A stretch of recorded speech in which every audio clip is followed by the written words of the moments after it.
Hey guys, so I wanted to show you today how I go about sampling something. This is an instrument I've used before in some soundtrack stuff, but I just got this Kontakt mic for it, so I think it's going to work out better with that. So just some springs through a piece of wood here. We're going to do some struck. I'm probably going to use a stick where we hit each spring. Also, I'm going to do some scraping sounds probably. And some time stretches, so you can use it as like a pad type thing for sound design. So yeah, let's get started. Okay, so the signal path is pretty straightforward. It's just going into this API microphone preamp, the 512C, into the Mytech converter, which is analog to digital conversion, and it's set at 48K 24-bit. So pretty straightforward. Okay, so the next thing I do, iced coffee, this isn't alcoholic, whatever. So the next thing I do is I bring the samples into Logic or any DAW, and then I trim them up. So I marked them here what they are. This is the large spring, loud, right? There's nothing going on with the EQ, I just was looking at it. Medium dynamic, soft.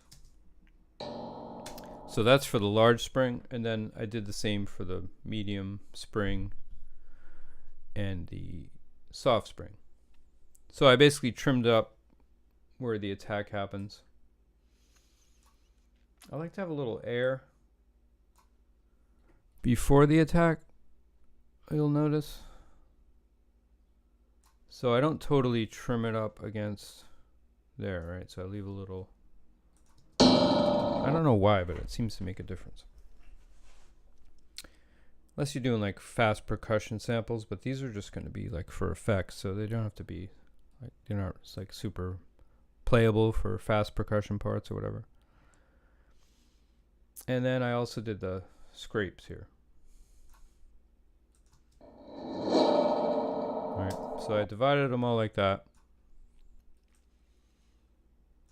Then I drag them into, or I bounce them down into a folder just to keep it organized. So I put this folder on the desktop for now. Then what you do is you open your sampler. In this case it's the E. In this case it's the EXS rather, 24. But you can use any DAW, any sampler you have. It would be just as easy to create in the Kontakt sampler.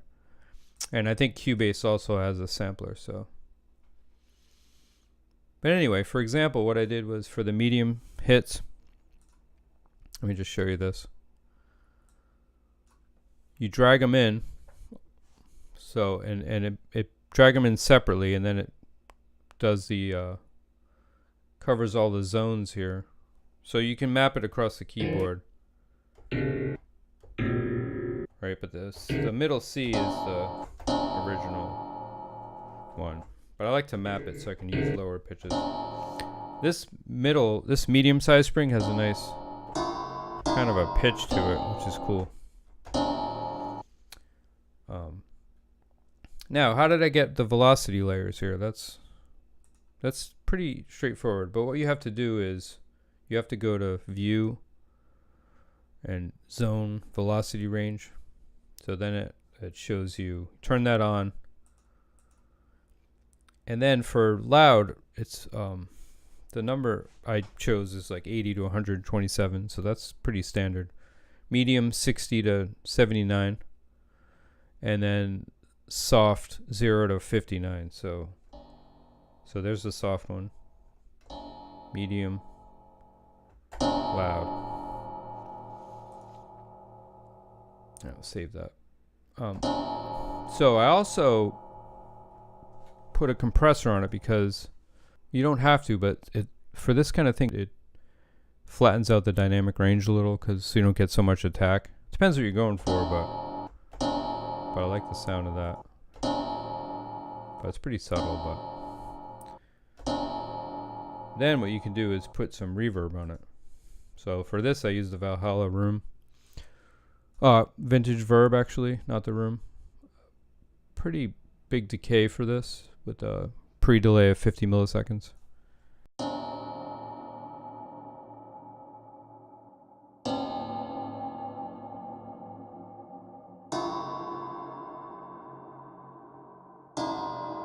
So this is kind of cool because it has a pitch to it, you know.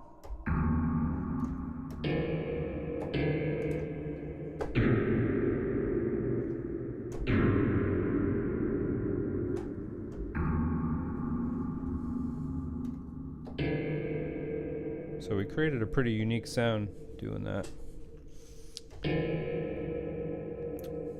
But now I want to take it a step further. Oh, let me show you. I also did the large springs. So this is the big one.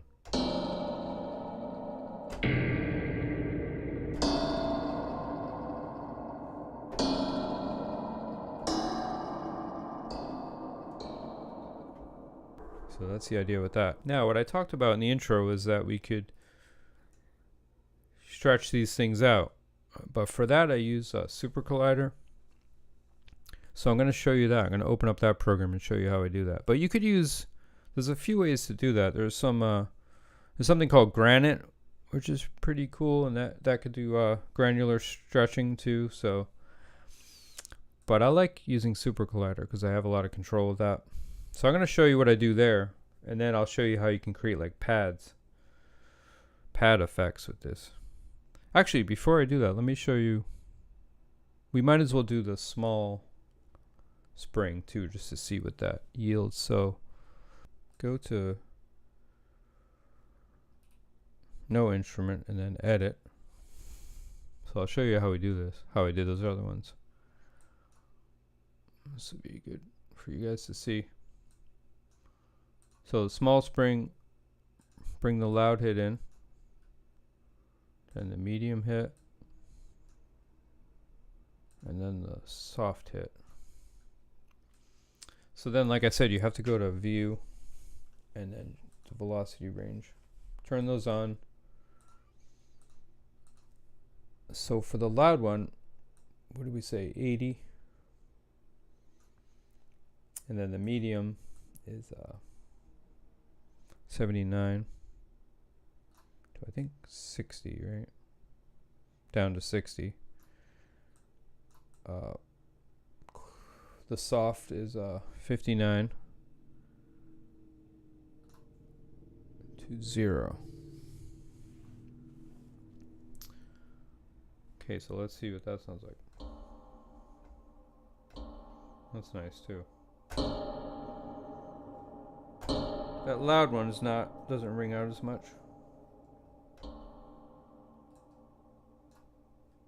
Let me take that reverb off for a second. But that medium one is nice. Here's the soft. Medium. Loud. So the loud is a little choked sounding. Because the spring is so small, it's not. But I think that medium one is nice.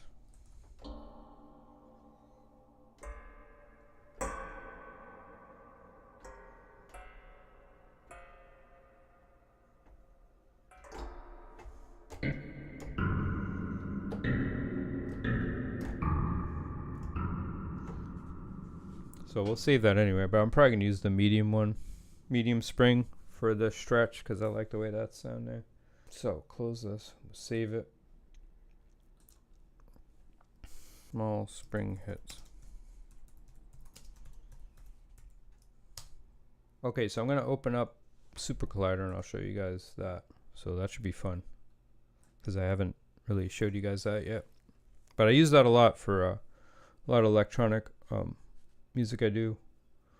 I mean like the chamber, more experimental stuff. So yeah.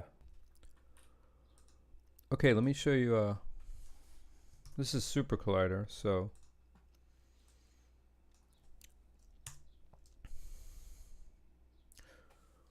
this is how we're going to do this, the time stretch, but it's pretty cool. It's based on C++, so if you have any programming, I have a little programming background, so it's a cool like sound synthesis language, and I'll leave links for that below. But so basically I'm loading that sound in, which is this here, into the buffer, and we're going to do some stretching here. So let me just explain. This is like a granular synthesis kind of thing, and what it does is it traverses this short sound in a longer period of time. So we're basically like stretching it out, and the way it works is from 0 to 1 is the beginning. 0 is the beginning of the sound and 1 is the end of the sound. So what I'm gonna do, go from like the middle of the sound, which is 0.5, or actually 0.4, to the beginning, and then to the end of the sound. We'll say 0. I want to go all the way to 1. So it's going to go, it's going to take 1 second to get from the middle of the sound to the beginning, and then 30 seconds to get through to the end, if that makes sense. So think of it as like a pointer, like going through the sound at a certain rate. It's actually going from the end to the beginning and then back to the end. Or actually, I'm starting more in the middle of the sound, to the beginning and then to the end. So let's check it out.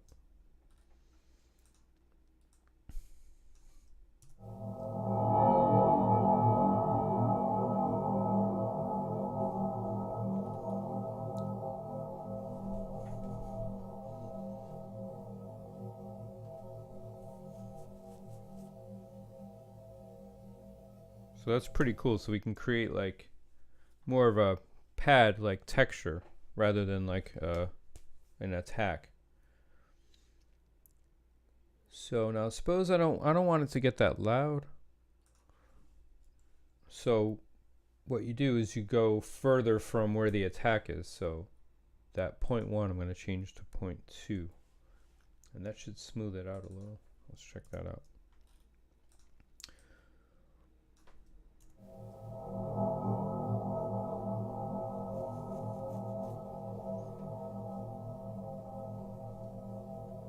Yeah, that's better. I'm going to shorten this to like 20. Check that out.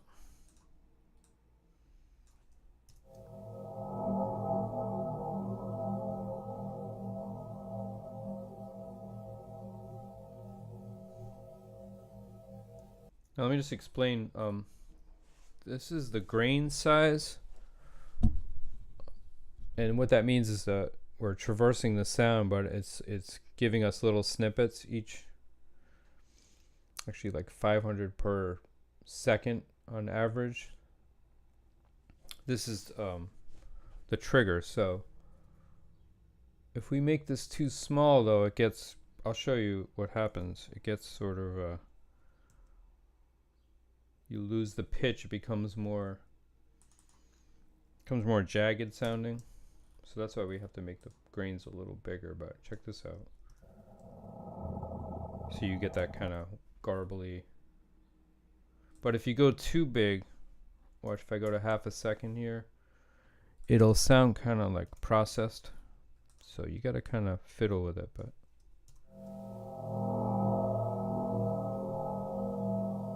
it's not bad, but it's a little chorusy, so I like to go around 0.1 or 0.2 here with this.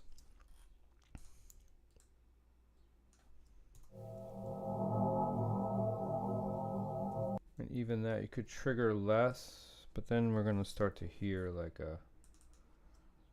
like it's disconnected. It's actually not bad. So it's smooth. Try this.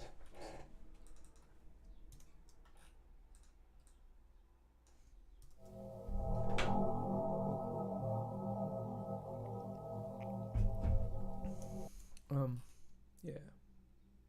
Might go back to 500. So anyway, I'm gonna we're going to record this and then we'll bring it back into Logic and I'll show you what we can do with it. So,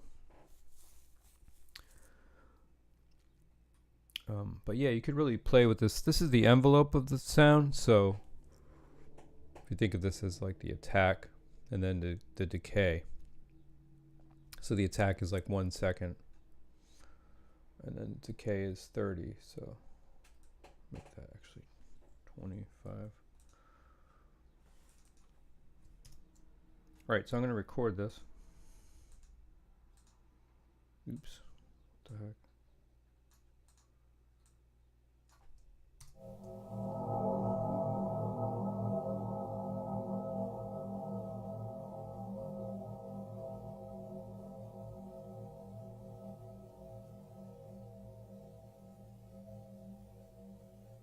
And then we'll bring it back into Logic. You can actually do some interesting panning effects too. Let me just show you that before we get out of here. But this is like white noise, so it puts it across randomly across the space, right and left. So check this out. So you need your headphones kind of, I mean, you can still hear the effect, but.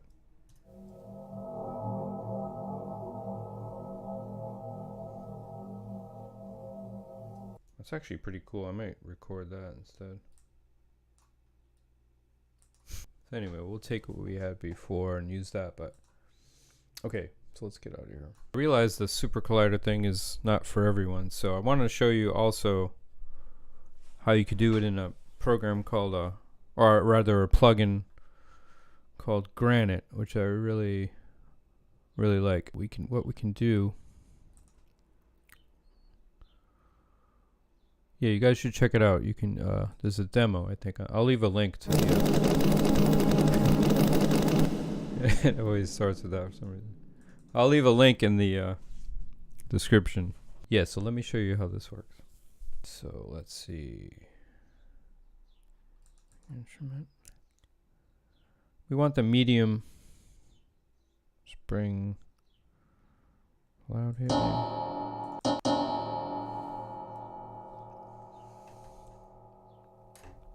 So here's where the pointer is. So here's your sound, right? So let me show you.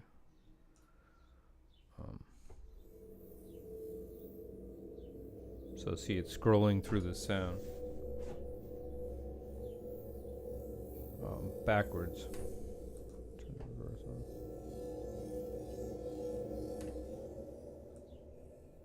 All right, there's some weird effects going on here. Let me shut off all this stuff. Anymore. So we don't want a reverb right now.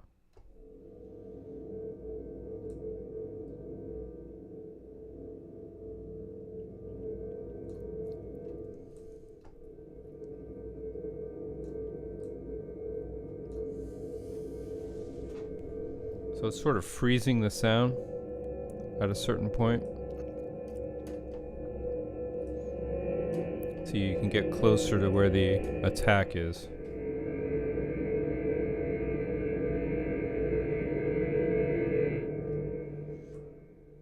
But if you want to create like textures,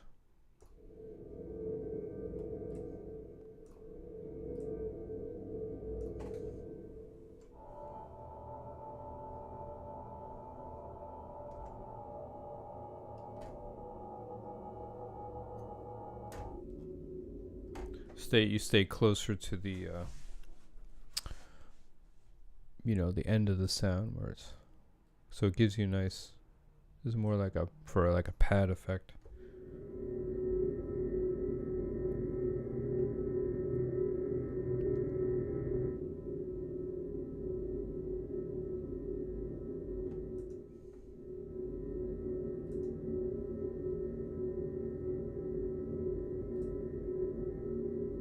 See, this moves it forward, the speed, or it can move it. So we could traverse it in forward or reverse. You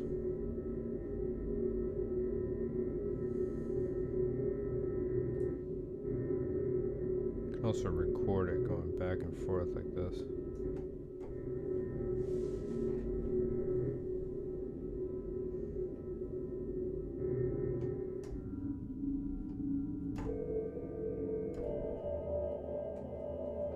So this is a way you can create your own textures, right, from that sample. Not just the hit, but use more for like pads and stuff. So you can get the percussive samples, or you can stretch it out like this. And you start to really hear the overtones of that spring with this kind of thing. But if you want it more dynamic, you could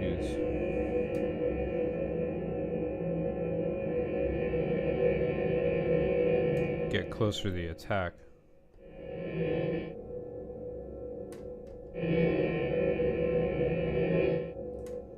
It depends what you're going for, but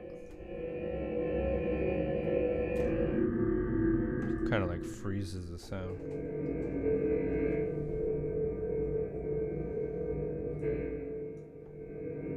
And this space thing causes the cursor to jump around more, which is kind of cool for like a more rhythmic texture, especially if you're going between like the attack and then the more ambient sort of. Watch.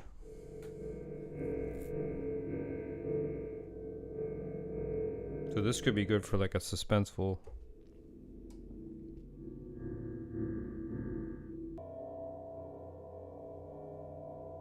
So let's put this through the Valhalla. Check that out. So put a nice longer decay. Right, so this is a great texture for like, you know, suspense or horror.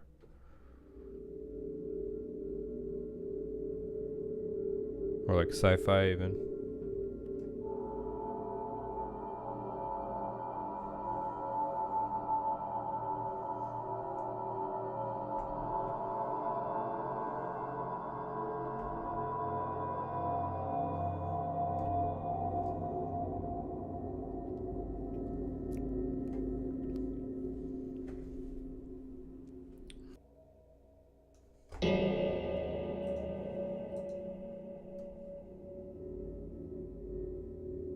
So yeah, let me show you an example of like a cue for a suspense thing you could do with these samples here.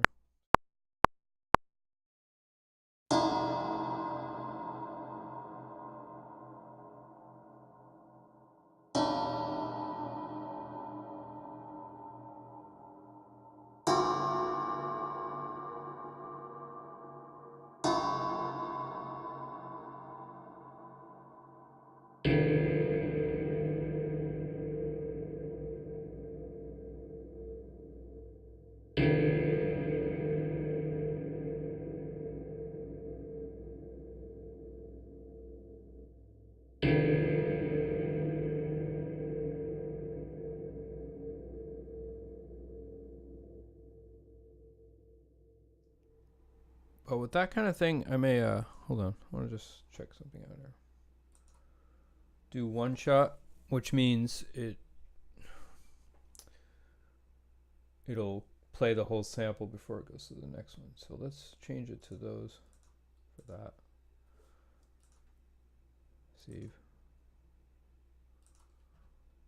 So it doesn't get, so the decay doesn't get cut off, if that makes sense.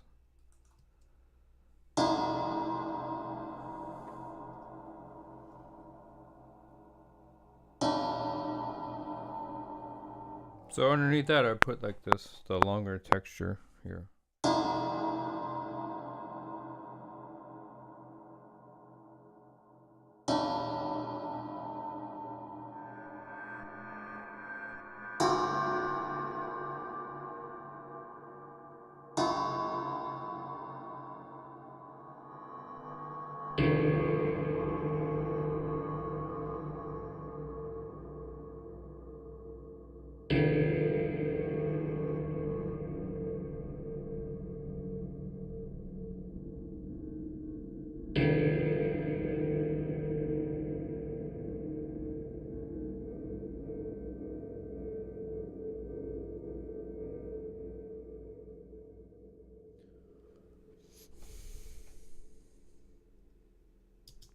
Yeah, so I think something like that Okay, well I hope that gave you guys some ideas on